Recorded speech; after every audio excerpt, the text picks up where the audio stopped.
si pertama tanpa bagi si katakan mengkalak si debanari kuikutkan me Tuhanku. Tapi bait kedua langsung kita mengatakan kepada dia, kuikutkan kam Tuhanku, kuikutkan kam Yesusku. Nama pengakun tak dilebe-lebena. Mari kita lihat Kisah Rasul pasalnya yang ke-11. Petrus mempertanggungjawabkan baptisan Kornelius di Yerusalem. Bisa mungkin pendahuluannya bukan saja dari luar musuh dalam kisah para rasul ini, tapi juga musuhnya juga dari dalam. Jadi di sini kita baca, nanti kita lihat yang dihadapi dalam kisah rasul ini dalam misi.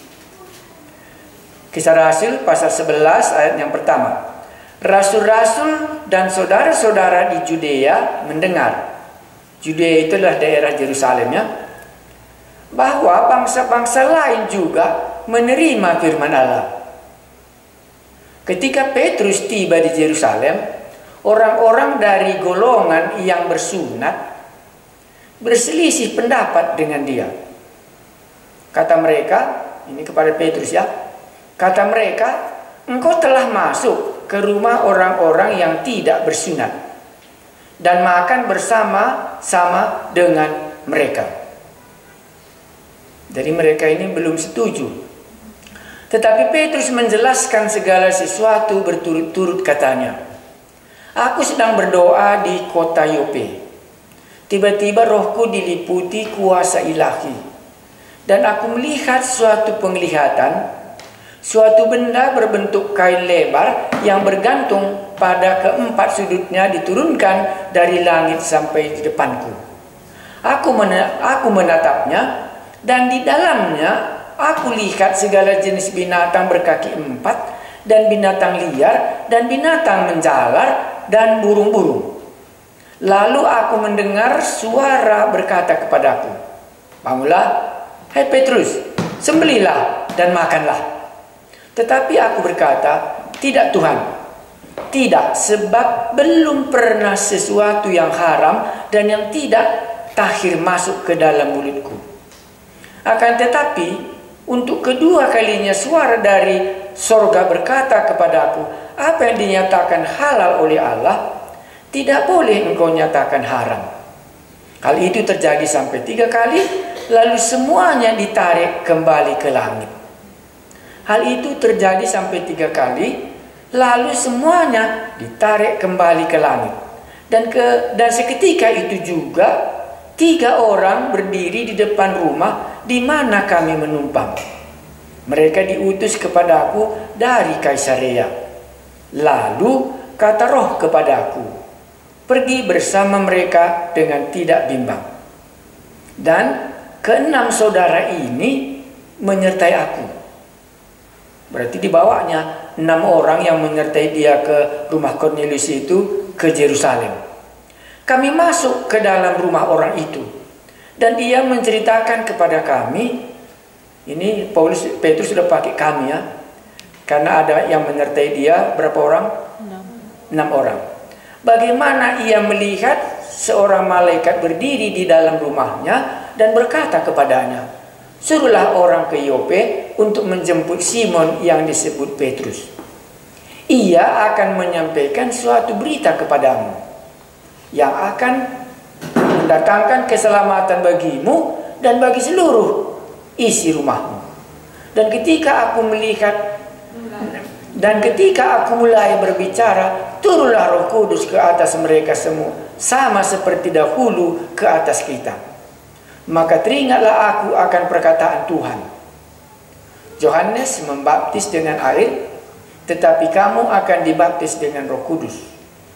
Jadi jika Allah memberikan karunia kepada mereka sama seperti kepada kita pada waktu kita mulai percaya kepada Yesus Kristus, bagaimanakah mungkin aku mencegah dia?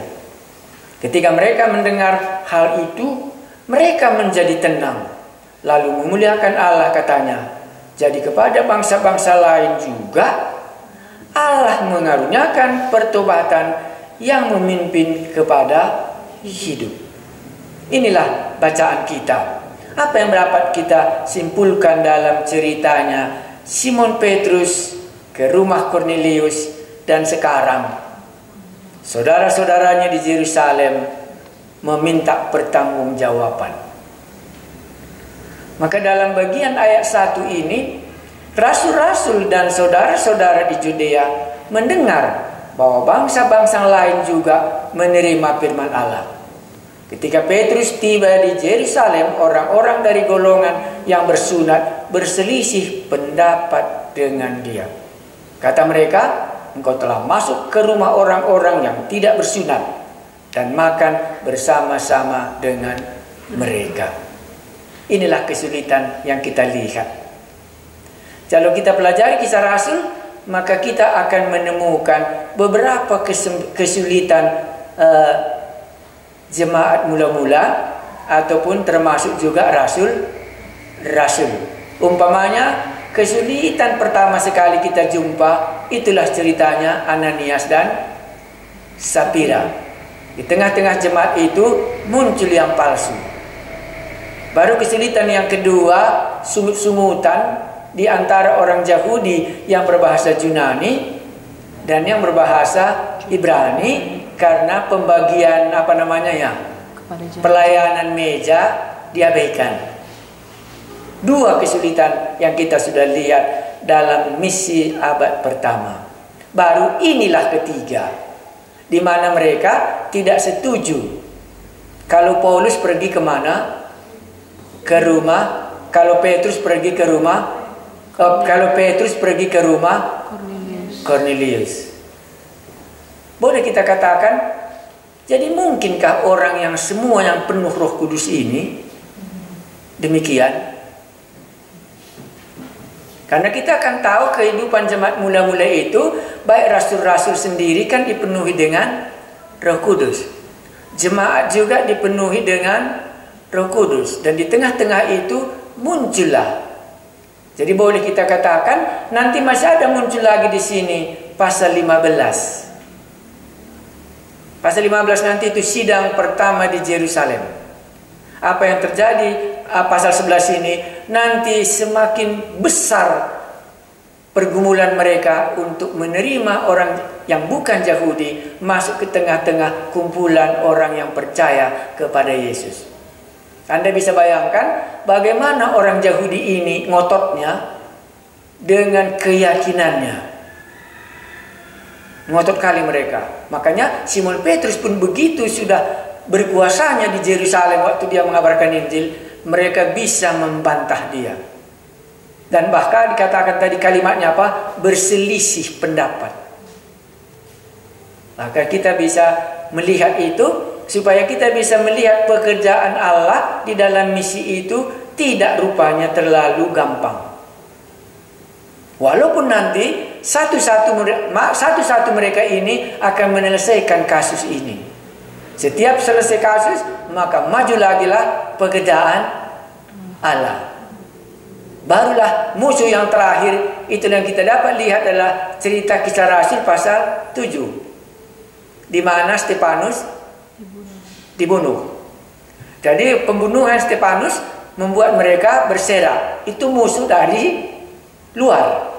Orang-orang Kirene, aliran liberti tadi ya, itu yang paling ngotot untuk membunuh.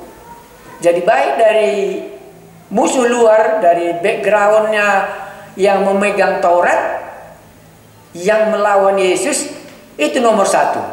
Tetapi musuh juga di dalam, itu jugalah antara rasul-rasul ini dan penatua-penatua di Yerusalem yang penuh dengan Roh Kudus ini.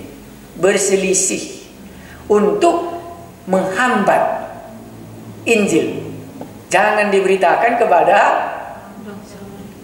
bangsa lain. Ya, mungkin nanti Anda akan memikirkan jauh lebih banyak lagi.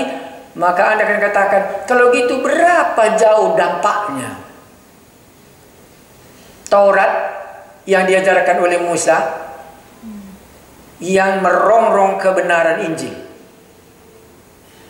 Imam-imam semuanya di bait Allah sampai menyalibkan Tuhan Yesus karena memegang Taurat. Sampai Tuhan Yesus katakan apa? Mereka nanti melakukan hal itu, mereka beranggapan mereka berbuat bakti kepada Allah. Maka boleh kita katakan kekeliruan dalam menafsirkan Taurat membuat pekerjaan Tuhan Yesus sangat terhambat. Makanya tadi saya mulai, kalau kehidupan rohani rasul-rasul dan jemaat di Judea, yakin kita semuanya sudah orang lahir baru. Tetapi waktu Tuhan memulai fase yang baru untuk masuk kepada orang yang bukan Yahudi, mereka semuanya sepakat melawan. Makanya Gamaliel kemungkinannya jauh lebih rohani daripada semua orang. Gamaliel tidak membiarkan hal itu berlarut-larut, dia kembali kepada imannya. Kalau memang ini dari Allah, tidak mungkin kamu menghambatnya. Bahkan ternyata kamu sendiri sudah melawan Allah. Di sini juga sama. Bangsa-bangsa lain juga menerima firman Allah. Ketika Petrus tiba di Yerusalem, mereka tidak mengucap syukur dan berterima kasih kepada Simon Petrus. Dia sudah memberitakan Yesus kepada Cornelius. Supaya kita dapat bisa melihat bagaimana pekerjaan Roh Kudus yang ada di dalam pikiran kita.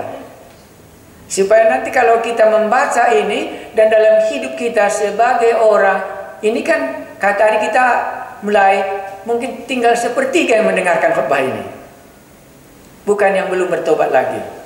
Jadi di sini memang mereka sungguh-sungguh. Makanya Gamaliel itu tak boleh kita lupa. Walaupun mereka penuh dengan Roh Kudus, semuanya katakan saja Ananias, kalau tidak dipimpin oleh Roh kembali, Ananias tidak mau melayani Paulus.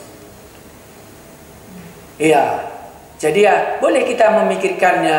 Kalau begitu kepenuhan Roh Kudus itu 1 kali, 2 kali atau 3 kali, atau bisa kita mengikut apa yang dikatakan oleh Allah.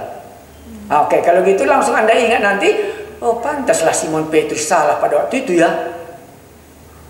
Nyalas iblis kata Tuhan Yesus kepadanya karena menurut dia sudah benar kali konsepnya bahwa Mesias tidak bisa menderita. Umat Israel konsepnya benar kali, cuma Yesus ini untuk juru selamat kami.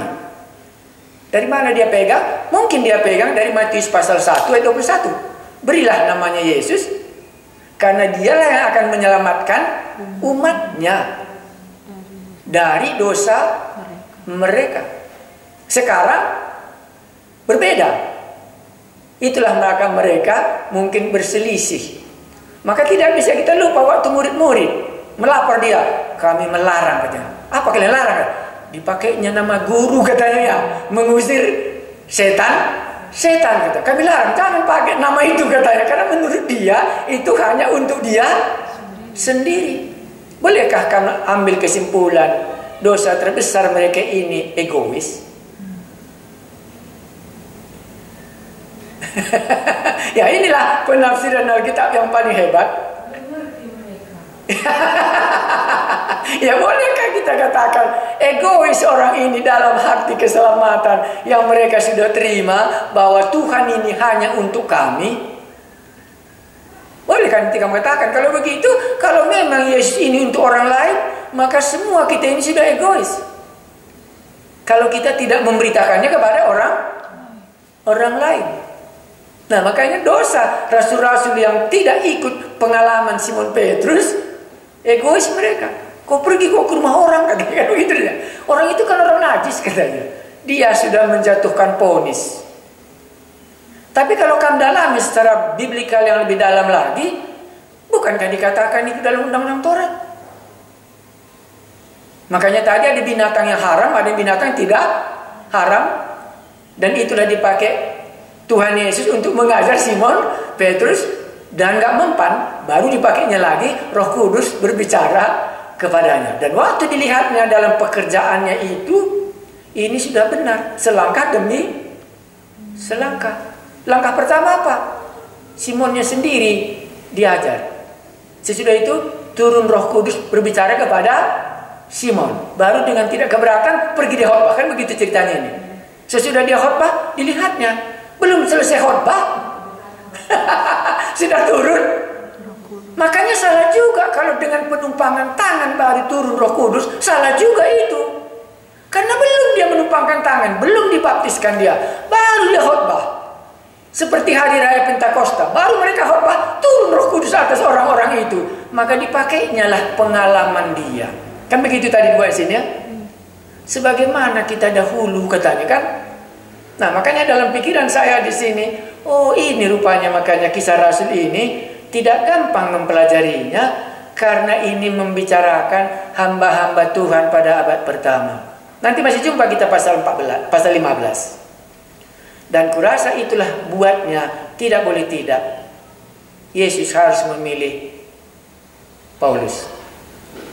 Karena Paulus itulah sepertinya murid yang bisa diajar. Mereka ini tidak bisa lagi diajar. Hanya apa yang dia sudah pegang dari Tauratnya itu, itulah nanti yang terus dipegangnya. Makanya kalau Anda nanti baca dalam surat Galatia, Anda jumpa bagaimana lagi Simon Petrus ini dengan Jakobus di sini, waktu Paulus datang mereka meninggalkan orang-orang kafir itu walaupun sudah selesai, tapi mereka masih tidak bisa. Maka di sini nanti Paulus dipilih dan dialah akan meluaskannya, karena walaupun sudah diajar, nampaknya pengertian yang lama itu enggak tercabut sampai ke akarnya. Hanya sudah diberitahukan kepada mereka bahwa Allah tidak lagi memandang ada bangsa yang najis, bahwa Allah semua Allah yang kembali kepada kitab Kejadian. Karena terjadinya bangsa Israel itu mulai Kejadian pasal 12. Sebelumnya tidak ada pembagian. Makanya hari raya Pentakosta yang diselesaikan oleh Tuhan Yesus di situ, mereka memberikan satu bahasa.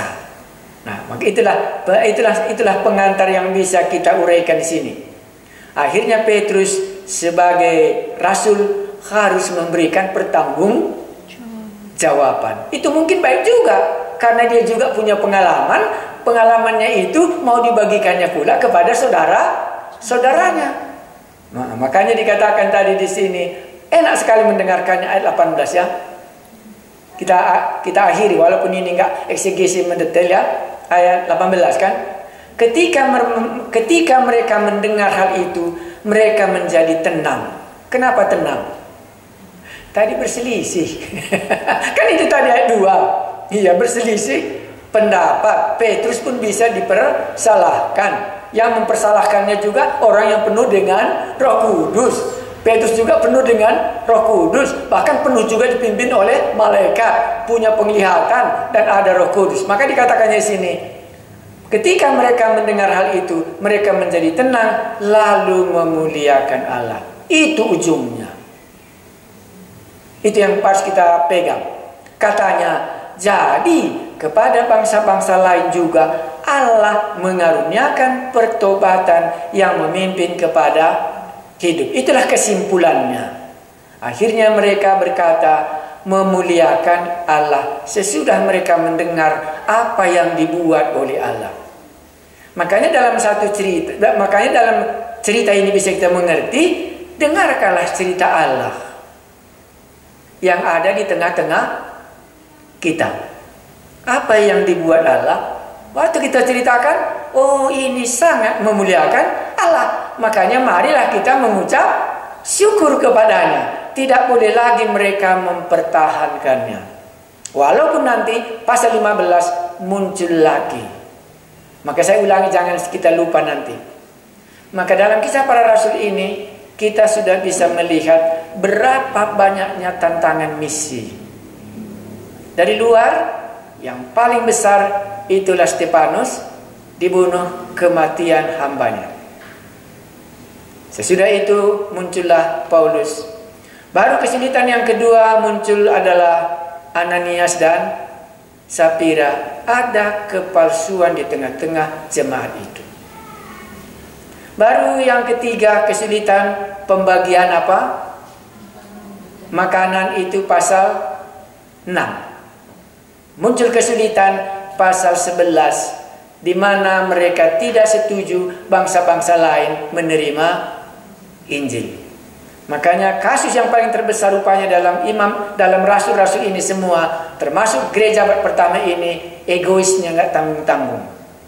Kenapa dia egois? Karena ada dasarnya. Memiliki Taurat dalam pengertian yang sempit. Makanya kemarin kita tidak pernah lupa waktu kami mendengar ini, di waktu di ladang misi kan ku ingat, walaupun hamba Tuhan itu sudah dipanggil Tuhan, dia mengatakan satu kalimat ini.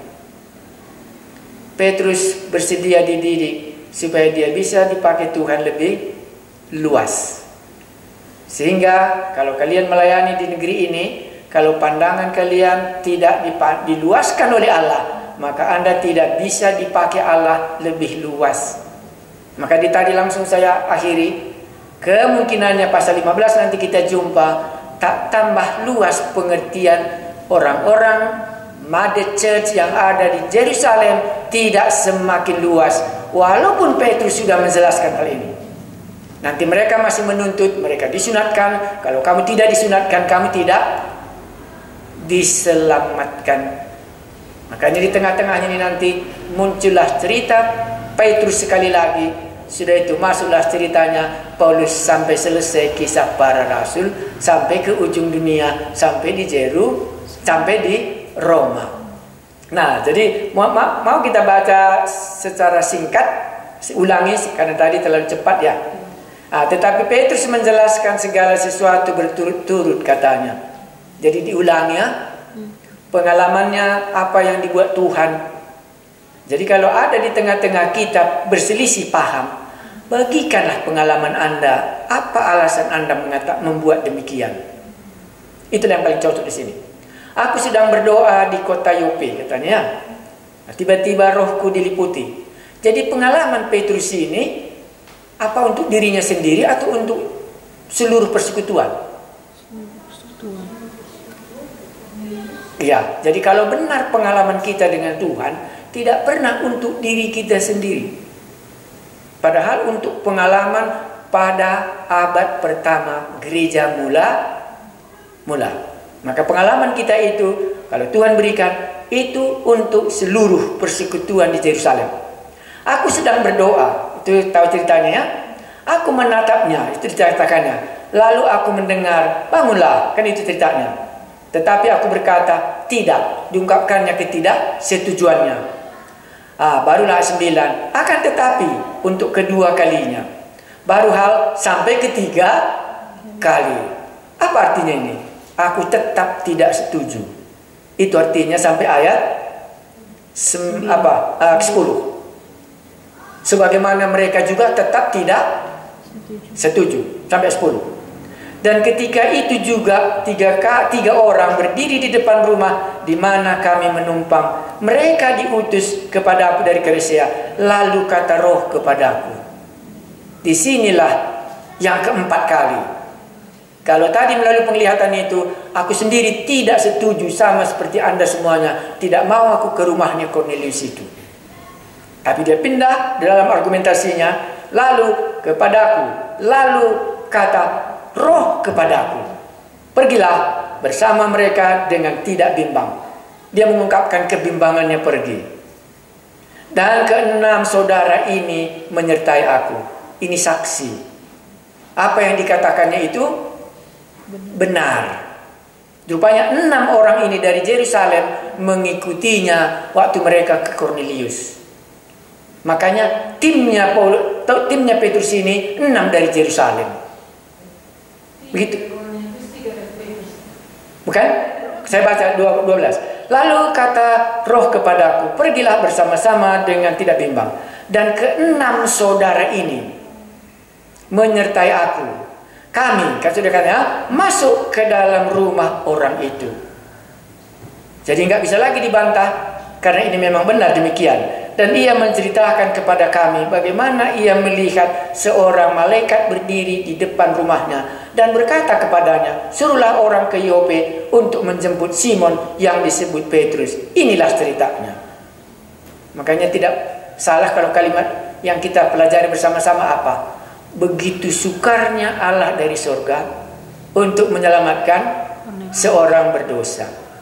Baik Cornelius, demikian juga Simon Petrus, demikian juga jemaat yang sudah ada di Yerusalem yang duluan menjadi percaya. Nah, ia akan menyampaikan suatu berita kepadamu yang akan mendatangkan keselamatan bagimu dan bagi seluruh isi rumahmu. Jelas ya?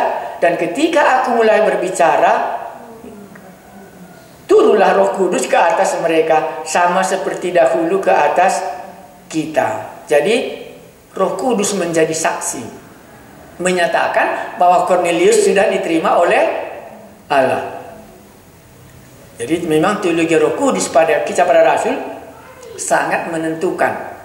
Karena kalau tidak mereka lihat rumah Cornelius ini mereka berbahasa roh dan melihat Roh Kudus turun atas mereka, maka Cornelius juga tidak akan diterima masuk ke dalam orang yang percaya, tidak diterima masuk ke dalam kerajaan Allah. Itulah pergumulan di sorga dan bagaimana hamba-hambanya ini akan melaksanakannya. Dan ketika aku mulai berbicara, turun Roh Kudus, maka teringatlah aku akan perkataannya Yohanes tentang baptisan Roh Kudus. Jadi jika Allah memberikan karunia-Nya, ini karunia. Kalau Allah memberikan karunia kepada sama seperti kepada kita pada waktu kita mulai percaya kepada Yesus Kristus, bagaimana mungkin aku mencegah dia? Akhirnya dikatakan di sini ketika mereka mendengar hal itu, mereka menjadi tenang lalu memuliakan Allah. Bagus ya? Iya, Allah katanya, jadi tambah lagi pengertiannya. Jadi kepada bangsa-bangsa lain juga Allah mengaruniakan. Kenapa keluar kalimat ini? Karena menurut mereka Allah hanya mengaruniakan pertobatan kemana? Bangsa Israel. Iya, kepada dia sendiri. Kepada orang lain Allah tidak mengaruniakan pertobatan untuk memimpin kepada hidup. Makanya sangat sulit. Ini komplit kali dari segi teologianya. Tetapi itulah yang dibuat Allah untuk membuat kita bisa diselamatkan. Jadi boleh kita belajar dari pengalaman Petrus ini masuk ke dalam rumah Cornelius. Makanya kemarin panjang kali Kisah Rasul pasal 10. Karena nanti harus lagi ini diulangi waktu Petrus kembali ke Yerusalem. Maka mungkin kata yang terakhir bisa kita dengar, berapa banyak aku menghambat orang mengikut Yesus. Itu teologi poinnya. Berapa banyak aku menghambat orang sehingga orang tidak sampai kepada Yesus. Dengan pengertianku yang sebagai orang yang dipenuhi Roh Kudus, tetapi menghambat orang lain menerima Injil. Ini menjadi renungan kita di sini. Hanya orang ini nampaknya menerimanya. Mereka bersedia menerima apa yang dikatakan oleh Simon Petrus dan seluruh jemaat yang ada di Yerusalem memuliakan Allah dengan pengertian. Jadi kepada bangsa-bangsa lain juga Allah mengaruniakan pertobatan yang memimpin kepada hidup. Bagaimana kesan Anda? Itu yang saya mau. Berikanlah komentar supaya iman saya semakin jelas bahwa Allah memang memimpin kita mengambil buku Kisah Para Rasul. Anda boleh bandingkan khotbah Injil Yohanes tadi dengan khotbah Kisah Rasul ini. Mana yang lebih berkesan, mana yang lebih menambahkan iman, mana yang lebih meluaskan pengertian kita sebagai orang yang dipenuhi Roh Kudus. Supaya kita tahu mengerti kehendak Allah, sehingga tidak terulang-ulang pengalaman kita yang salah, sehingga kitalah menghambat orang datang kepada Yesus. Bolehkah Anda katakan gereja mula-mula ini menghambat orang menerima Yesus? Selain musuh gereja yang membunuh Stefanus, selain imam-imam, tetapi yang paling besar rupanya musuh di dalam gereja mula-mula. Itulah sebabnya Allah langsung menyingkirkan Ananias dan Sapira. Barulah ditanganinya soal makan dan minum. Barulah ditanganinya di sini masuk kepada bangsa-bangsa lain. Diajarnya Simon Petrus sebagai soko guru yang pertama. Tetapi bangsanya lain belum menerimanya dan dia harus lagi mempertanggungjawabkannya. Jadi, kan itu keputusannya. Jadi, mereka memuliakan Allah dan mereka mengakuinya. Sama dengan Petrus. Tidak boleh lagi kukatakan kalau Allah mengatakan tidak ada yang najis, maka aku juga tidak boleh lagi mengatakannya. Jadi, kami pun memuliakan Allah bahwa Allah juga memberikan pertobatan, memimpin mereka kepada hidup yang kekal. Mari kita berdoa. Kami mengucapkan syukur bahwa pekerjaan Allah, walaupun ada di tangan Simon Petrus, walaupun mereka dipimpin oleh Roh Kudus, penuh dengan Roh Kudus, tapi banyak masih harus diluruskan oleh Yesus Tuhan Guru kami, supaya orang-orang yang di luar pikiran kami, sebagaimana mereka mengatakan bangsa lain itu tidak layak menerima Injil, tidak dikaruniai Allah untuk pertobatan. Dan sekarang ini kami mengerti, kalau gereja mula-mula sudah dirongrong dari luar, itulah fakta pasal 7 Stefanus dibunuh. Dan pasal 11 ini, Petrus harus memberikan pertanggungjawaban kepada jemaat yang ada di Yerusalem. Kami berdoa, supaya Roh Kudus yang ada di dalam hati kami meluaskan pengertian kami, sehingga kami tidak menghambat orang lain masuk ke dalam kerajaan Allah. Kami memuji nama-Mu. Kalau ada Roh Allah yang mengajarinya sebagaimana Petrus, demikian juga kami hari ini. Ajari kami mendengar suara-Mu dan mau meninggalkan pendapat yang salah dan memilih memuliakan Allah, supaya pekerjaan-Mu semakin luas. Terima kasih Tuhan kami Yesus. Kami sekali lagi mengucap syukur buat semua situasi hidup kami hari ini. Kami berdoa supaya pada hari yang Tuhan tetapkan, keluar murid-murid yang sungguh-sungguh menjadi murid yang bersedia dipimpin oleh Roh Kudus dan akan mengabarkan Injil, dan Injil semakin luas. Kami mengucap syukur kalau damai sejahtera-Mu dan ketenangan ada di dalam hati kami. Kiranya damai sejahtera Allah Bapa dan pengampunan di dalam Tuhan Yesus menuntun kami, dan damai sejahtera dalam pimpinan Roh Kudus akan menyertai kami mulai dari hari ini sampai kami berjumpa dengan Yesus yang sudah kami rindukan akan datang kedua kali. Amin.